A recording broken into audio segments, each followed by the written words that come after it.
جو کہ نعمتیں بنی اسرائیل نے شام کے عمالقہ سے پائی تھی وہ سب اپنے صرف میں لائے، اور عمالقہ کے لوگ یہاں سے حمزیت پا کر زمین مغرب میں جا رہے تھے۔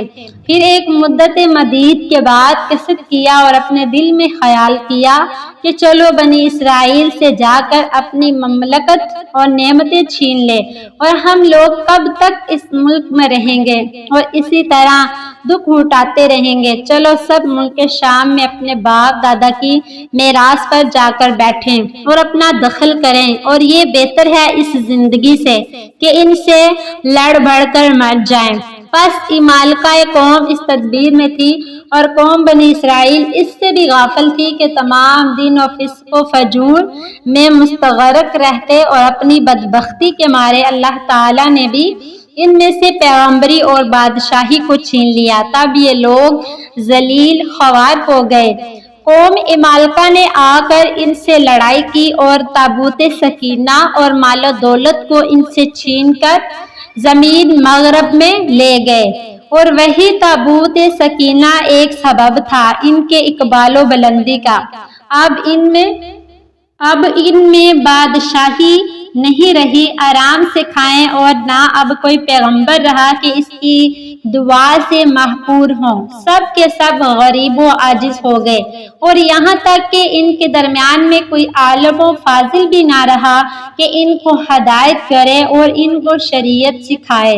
تب گمراہ ہو گئے، اور تابوت سکینہ جو عمالقہ قوم نے چھین لیا تھا وہ در حقیقت آنی تھا، اس میں قفل مضبوط لگے تھے۔ ایک روایت میں ہے کہ تابوت کا سر مثل بلی کے سر کا تھا۔ جس کسی کو کوئی حاجت ہوتی تو وہ اس تابوت سکینہ کے چاروں طرف پھر کر دعا مانگتا تو وہ دعا اللہ تعالیٰ فوراً اس کی قبول کر دیتا۔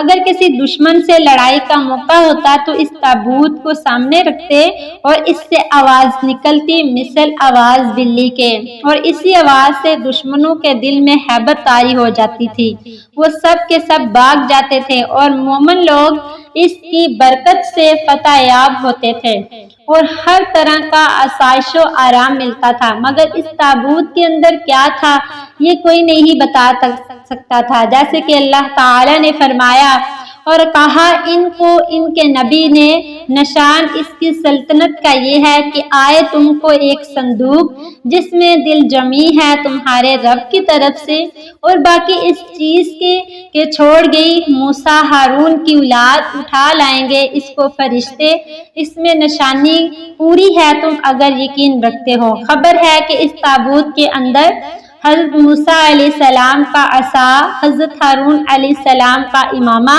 اور ترجنین جو آسمان سے ان کی قوم کے لیے میدان طیہ میں اتری تھی جس کا تذکرہ ہم کر چکے ہیں۔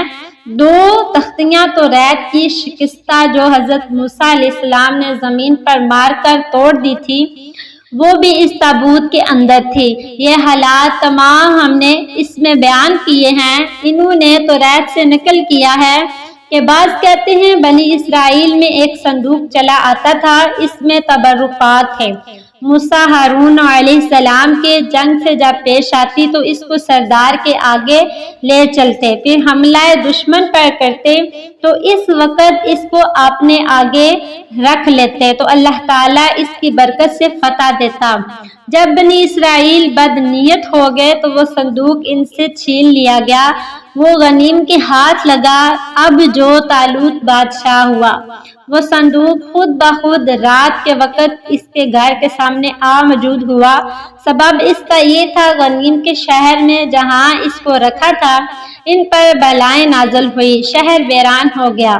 بنی اسرائیل میں ایک شخص غریب مسکین تھا، اس کی 2 بیویاں تھیں، ایک نے لڑکا جنا اور دوسری نے نہیں جنا۔ لڑکے والی نے اس سے کہا تم نے ایک لڑکا بھی نہیں جنا؟ اس نے کہا اے بی بی، اللہ تعالیٰ کسی کو بے مانگے فرزند دیتا ہے اور کسی کو مانگنے سے بھی نہیں دیتا، اور میں تو اس کی درگاہ اور دربار سے امیدوار ہوں کہ تم کو بے مانگے اس نے لڑکا دیا مجھ کو بھی دے گا انشاءاللہ۔ بس دلگیر ہو کر اس نے تمام شب خدا کی عبادت کی اور اپنا سر سجدہ میں رکھ کر دعا مانگی۔ اللہ تعالیٰ نے اس کی دعا قبول کی وہ ایک فرزند اس کو عنایت کر دیا۔ پھر اس کی والدہ نے اس فرزند کا نام شموئیل رکھا۔ جب وہ بڑے ہوئے اور تقریباً 40 برس کے ہوئے تو اللہ تعالیٰ نے ان کو اپنے فضل و کرم سے ان کو نبوت سے سرفراز کیا تاکہ وہ مخلوق خدا کو راہ حق دکھائیں اور اللہ تعالیٰ کی وحدانیت کا اظہار کریں اور دنیا سے گمراہ لوگوں کا خاتمہ ہو۔ اگر آپ کو ہماری ویڈیو دلچسپ اور معلوماتی لگی ہو تو ہمارے آپ چینل کو سبسکرائب کر لیں۔ جزاک اللہ۔